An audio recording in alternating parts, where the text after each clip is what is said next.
네, 안녕하세요. 캐스터 이지원입니다. 오늘은 제가 좋아하는 토트넘 대 맨체스터 유나이티드의 프리미어리그 25라운드 경기를 함께 입중계했는데요. 먼저 스탯 살펴보면서 후토크 진행하도록 하겠습니다. 자, 먼저 토트넘 팀 평균 평점은 7.0, 승리팀답게 7점대 팀 평점을 기록을 하고 있고요. 비카리아 골키퍼가 7.7, 오늘 좀 많은 선방도 보여줬고 안정적인 활약을 펼치면서, 아이고 죄송합니다. 자, 안정적인 활약을 펼치면서 이 7.7 평점이 참 잘 어울리는 오늘 활약을 펼쳐줬습니다. 백프라인이 대체로 7점대 중후반을 보여줬는데 포로와 스펜스는 측면을 잘 후벼파면서 특히 후반전에는 포로 쪽에서도 더 적극적인 공격 가담이 나오면서 토트넘 공격이 조금 더 다채로워진 그게 있었고 단소와 데이비스. 단소가 데이비스보다 조금 더 낮은 평점이긴 한데, 개인적인 감상으로는 단소가 데이비스보다 조금 더 잘하지 않았나라는 생각이 드는데, 어쨌든 그런 거 상관없이 둘 다 7점대 평점을 받을 정도로 대단히 잘해줬습니다. 그리고 베리발, 루카스 베리발 뭐 하드워커답게 열심히 뛰어다녔고, 6.5점. 사실 뭐 공격적인 기여도나 뭐 눈에 띄는 수비에서의 활약, 막 슈퍼태클 이런 게 없었기 때문에 사실은 요 무난한 평점을 받는 게 합당하다고도 생각은 되지만 조금 더 줘도 되지 않나. 중원에서 사실 상대 미드필더 라인이 카세미로와 페르난데스가 나왔거든요. 이 두 선수의 에너지 레벨이 상당히 높지 않은 두 선수. 특히 카세미로 쪽에서는 좀 체력적 이슈나 어떤 강한 압박을 통했을 때 기량이 조금 떨어진 모습을 보여주고 있는 카세미로이기 때문에 베리발의 역할은 상당히 중요했다라는 생각이 듭니다. 그래서 이거보다는 조금 더 줘도 되지 않나라는 생각을 하고 벤탄쿠르 7.0.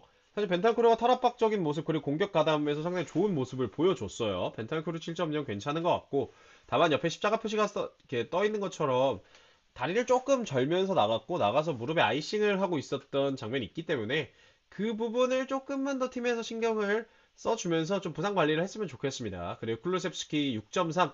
사실 클루셉스키는 조금 아쉽긴 했죠. 좀 많은 장면에서 눈에 띄긴 했지만 이게 클루셉스키가 갖고 있는 클루셉스키만의 단점이 있잖아요. 속도라든가 아니면 좀 왼발에 편중된 그 볼 컨트롤 능력 이런 것들이 조금 오늘 경기에서 더 좀 돋보이지 않았나. 왜냐면 반대쪽 공격질이 너무 좋았어요. 메디슨과 손흥민, 마티스텔이 특히 왼쪽에서 만들어내는 시너지가 좋았어서 클루셉스키가 조금 더 고립되고 비교적 더 안 좋은 단점들이 드러난 것 같긴 한데 클루셉스키가 사실 못하진 않았거든요. 6.3은 좀 박한 것 같고 베리발과 함께 한 6.6 정도 받으면 괜찮을 것 같아요. 특히 그러니까 토트넘 기준 오른쪽 하프 스페이스에서의 무언가 만들어내는 움직임은 좀 무디긴 했어요. 사실 그건 사실이고.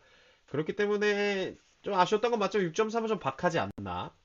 그리고 폼몹은 사실 오늘 MOM을 지금 페르난데스에게 줬는데 제가 봤을 때 메디슨의 평점은 훨씬 좋아야 됩니다. 9점대도 가능해요. 왜냐면 결승 득점을 기록했죠. 그 다음에 오늘 뭐 패스 줄기나 이런 것도 정말 완벽에 가까운 플레이메이커로서의 역할을 해줬고, 그리고 정말 많이 뛰고 태클 성공, 뭐 어떤 상대 공격 지연, 저지 다 정말 완벽에 가까운 모습을 보여줬습니다.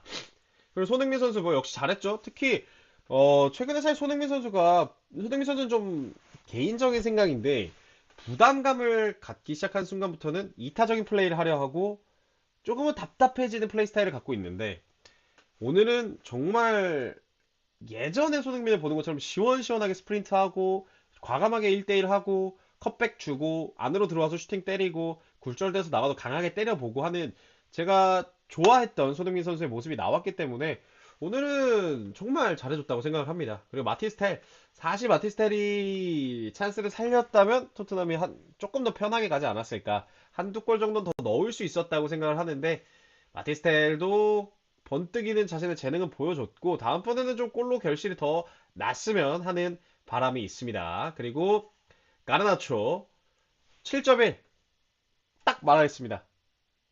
과분합니다. 이 선수 오늘 워스트였어요. 이건 말이 안 돼.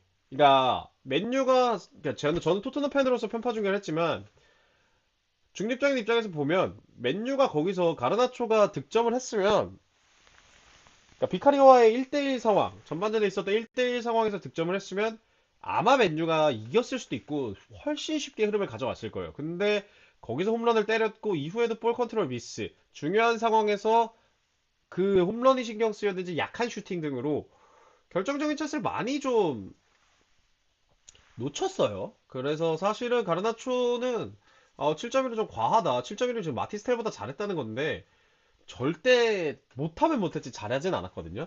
뭐 그 찬스를 만들었다라는 점에서 뭐 평점을 높게 주겠다 이런 거는 인정을 하겠지만 가르나초는 좀 오늘 좀 별로였어요. 호일룬 5.5. 이것도 뭐 호일룬 선수가 스프린트적으로 스프린트를 하는 모습은 있었지만 뭐 결정적 활약이 없었기 때문에 5.5. 낮다고도 볼 수 있지만 합당하다고도 볼 수 있을 것 같습니다. 그리고 지르크지 호일룬보다 확실히 잘했고 지르크지 평점이 오늘 맨유 공격진의 베스트였다고 생각합니다. 가르나초 7.1이 말이 안 되는 게 지르크지가 훨씬 위협적이었고 연계에서도 정말 지르크지가 갖고 있는 그 장점을 잘 보여주는 경기였거든요. 그래서 지르크지 6.4 합당한 것 같고 가르나초도 많이 줘봤자 6.4인 것 같은데 너무 가르나초에 대한 평점이 높은 것 같고 도루구 오늘 리그 데뷔전이었는데 꽤 안정적이고 탄탄한 모습을 보여줬습니다. 공격 쪽에서 뭐 좀 날카로운 크로스나 이런 부분은 좀 부족했지만 그래도 막 수비에서 구멍이 되거나 이런 점도 없었고 많이 뛰었고 전 도루구 선수에 대해서 왜 이 선수가 토트넘 포함해서 많은 이제 풀백 쪽에 좀 약점이 있는 팀들이 노렸었는지가 이해가 되는 그런 어떤 리그 선발 데뷔전이었고요. 카세미로 7.5 사실 조금 높다고 생각하긴 해요. 왜냐면 뭐 브로노 페르난데스는 역시 페르난데스가 갖고 있는 그 패스 줄기 같은 장점이 잘 드러난 경기였지만 카세미로는 사실 그간 떨어진 기량 노쇠화로 인한 에이징 커브가 오늘도 조금은 보이는 경기가 아니었나라는 생각을 하거든요. 상대 베리바리나 벤탄쿠르 그리고 뒤이어 들어온 파페사르나 비수마 선수의 압박에 사실은 잘 대처하는 모습은 아니었는데 카세미로에게도 7.5. 그러니까 이렇게 놓고 보면 토트넘 중원이 저는 오늘 더 팬심을 빼고 봐도 잘했다고 생각을 하거든요. 베리바이가 벤탄쿠르, 사르와 비수마가 더 잘했다고 생각을 하는데 평균 평점에서 맨유의 중원이 더 높다는 건 이해할 수가 없긴 합니다. 브루노 페르난데스는 잘했어요. 그러니까 수비적인 측면에서도 뭐 하드워커적인 모습 늘 브루노 페르난데스는 정말 저가 죽는 거 아니야? 라는 생각이 들 정도로 많이 뛰잖아요.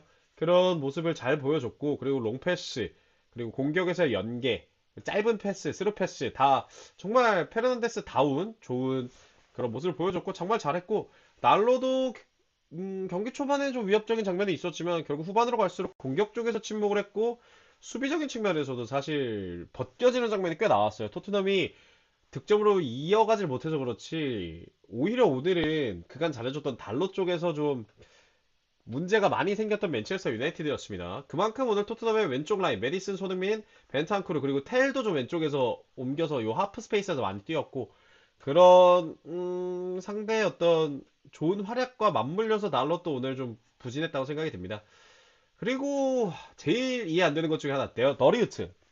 물론 세트피스 그 세컨볼 상황이었지만 더리우트가 메디슨을 완벽하게 놓치면서 그 궤도하는 메디슨이 골을 만든 거거든요. 그거 하나만으로도 사실 7점대 평점은 좀 과분하다는 생각이 들고 이후에 좀 탄탄한 모습을 보이긴 했지만 아마 그 데인마크에서의 미스가 오늘 패배에 큰 영향을 미쳤는데 7.5는 좀 많이 준 것 같아요. 맥과이어 6.8은 뭐 딱 맞는 것 같고 잘 안 보였어요. 맥과이어도 뭐 수비수가 잘 보이는 건 좋은 상황은 아니지만 좋은 의미로든 나쁜 의미로든 잘 보인 날은 아니었다.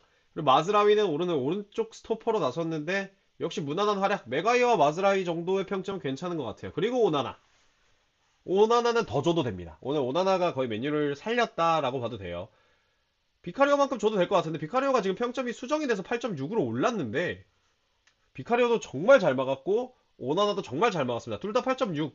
비카리오가 8.6을 받았다면 오나나도 8.6을 받아도 되지 않나라는 생각을 해봐요. 그리고 교체로 들어온 선수 오비 마틴, 차비 오비 마틴인데 유스 선수고 뭐 대단한 활약을 펼치지 못했습니다.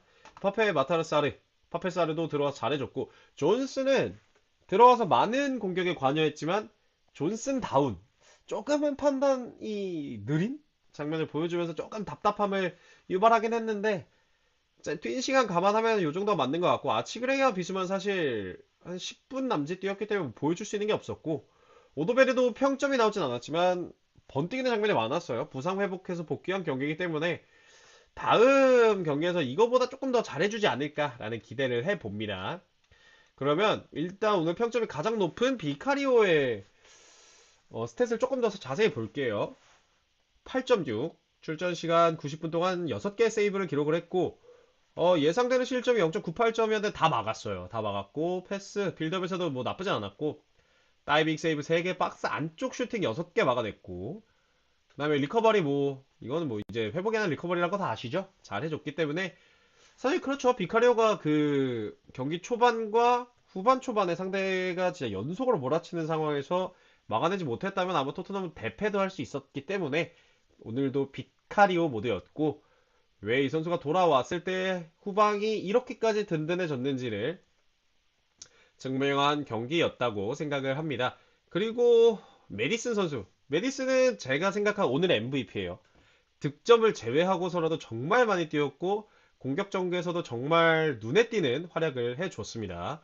메디슨 너무너무 잘해줬고 오늘 득점을 이제 양팀 통틀어 유일한 득점을 기록을 했고 패스 성공률 86%, 기회 창출 아마 메디슨 패스에서 이어졌던 슈팅이 한번 있었던 걸로 기억을 하는데 잘해줬고 XG가 0.7인데 득점을 기록을 했고요. 슈팅 정확도 하나 때려서 하나, 순도 100%의 슈팅 전환율이었습니다. 터치 63번, 박스 안쪽 터치 3번, 공격 지역 패스, 어태킹 지역에서 패스가 7번, 그리고 크로스도 많이 시도하진 않았지만 어쨌든 날카로웠던 장면이 분명히 있었고 롱패스도 좋았어요. 공도 거의 뺏기지 않았고 수비적인 측면에서 리커버리 2번, 수비적 행동 5번, 클리어링, 헤더 클리어. 그러니까 수비 가담도 오늘 정말 정말 적극적으로 해줬던 메디슨 선수예요. 저는 메디슨이 오늘의 공식적인 MVP라고 생각하고 언성 히어로를 제가 한 명씩 꼭 뽑았는데 언성 히어로 손흥민이 맞는 것 같아요. 정말 과거의 손흥민이 생각날 정도로 케인이 있을 때 옆에서 스프린트 많이 뛰면서 수비 끌고 오고 수비 끌고 온 상황에서 공간이 마련이 되면 우리 공격수 뭐 당시엔 케인이었고 지금은 텔 아니면 이선에 뭐 클루셉스키나 메디슨이 슈팅을 때릴 수 있는 공간이 나오고 본인도 그걸 위해서 직접 슈팅을 때리면서 수비수들에게 위협을 가하는 정말 멋진 공격력을 보여줬고 이렇게 좀 해줬으면 좋겠어요. 부담이 있을 때 그리고 국가대표에 와서 조금 더 소극적인 모습을 띠는 손흥민 선수인 거 아는데 그래도 이제 좀 주장으로서 책임감이 있다는 것도 알지만 더 내려놓고 조금 더 마음 편하게 공격수라면 공격수다운 이기적인 모습으로 좀 더 슈팅도 더 많이 때리고 시도할 수 있는 좀 과감한 시도도 더 해줬으면 좋겠어요. 뭐 손흥민 선수에게 이것저것 더 바라는 건 정말 좀 과욕일 수 있지만 해줄 수 있는 선수이기 때문에 조금 더 공격적으로 조금 더 자신 있게 조금 더 이기적으로 행동해도 될 것 같아요. 그러니까 찬스를 만들어줬을 때 팀원들이 사실 메이킹 능력이 좋은 선수들이 아직은 팀에 없기 때문에 사실 그러면은 뭐 브레넌 존슨이 놓치나 손흥민이 놓치나 똑같고 차라리 손흥민 쪽에서 미스가 나오는 게 슈팅이 조금 빗나가는 게 더 날카로울 수 있고 수비수들이 부담을 더 느낄 수 있기 때문에 손흥민 선수가 조금만 더 자신의 어떤 기량을 믿고 팀원들보다는 본인이 해결하려는 지금 오늘 경기와 같은 모습을 좀 보여줬으면 좋겠습니다. 오늘 막 가운데서도 뻥뻥 때리고 막 안쪽으로 툭툭툭 치고 들어오면서 흥민존에 가서 마크맨이 있어도 때리고 했거든요. 그런 모습을 손흥민 선수가 조금 더 보여줬으면 좋겠고 오늘도 기회 창출 4번 역시 어떤 플레이메이커로서의 역할 역시 충실히 수행했다고 볼 수 있겠습니다. 오늘 토트넘 팬으로서 처음 입중계를 진행했는데 이겨줘서 너무 좋고 토트넘이 얻어가는 게 되게 많았어요. 프리미어리그 출범, 그러니까 영국 일부 리그가 프리미어리그로 이름이 바뀐 이후에 처음으로 맨체스터 유나이티드한테 리그 더블을 기록을 했고요. 8경기 만에 홈 승리, 그리고 제가 듣기로 12경기 만에 이제 클린시트로 승리를 했단 말이죠. 이런 거 봤을 때 비카리오도 돌아왔고 이제 조금씩 주전급 선수들이 돌아올 거기 때문에 조금만 더 힘을 내서 컨퍼런스 리그 진출권까지라도 마지막 자존심이라도 좀 지켰으면 좋겠고 이왕이면 유로파 리그에서 우승도 좀 할 수 있었으면 좋겠습니다. 여기까지 해서 오늘 후토크를 좀 마치도록 하겠고요. 앞으로 토트넘 팬으로서 토트넘 경기 웬만하면 전 경기 다 입중계를 할 테니까 많은 관심 지켜봐 주시고 제가 토트넘 입중계에 나선 이유는 사실 토트넘 팬으로서 하는 입중계가 없어요. 그러니까 훨씬 좋은 퀄리티의 입중계를 해주시는 대기업분들도 많고 거기가 더 재밌을 수도 있는데 토트넘 팬으로서 하시진 않잖아요. 그러니까 손흥민 선수가 왔고 손흥민 선수가 한국에서 정말 대단한 선수이기 때문에 축구 미디어 종사자로서는 이거는 놓칠 수 없는 컨텐츠이긴 해요. 그렇기 때문에 그분들이 정말 공들여서 토트넘 경기 입중계를 해주시는 건 맞지만 언제나 사실 토트넘 팬으로서 아쉬움을 느낀 부분이 참 많았거든요. 그래서 요즘 해외 축구를 좀 쉬는 김에 중계를 좀 쉬고 있는 김에 토트넘 팬으로서 저는 한 20년 정도 토트넘을 진짜 많이 좋아했기 때문에 토트넘 팬으로서 좀 입중계를 하려고 하고 당연히 그분들 방송 퀄리티가 지금 당장은 훨씬 좋을 거예요. 그래서 퀄리티를 생각하신다면 그분들 방송을 보셔도 되고 좀 토트넘 팬으로서 너무 약간 컨텐츠적으로 접근하시는 분들 말고 팬으로서 하는 입중계를 보고 싶다 하시면 제 방송도 좀 많이 찾아와 주셨으면 좋겠습니다. 오늘 이 호토코 여기까지 하겠고요. 또 다음 토트넘 중계 그리고 재밌어 보이는 해외 축구 중계로 돌아오도록 하겠습니다. 오늘도 시청해주신 여러분 고맙습니다.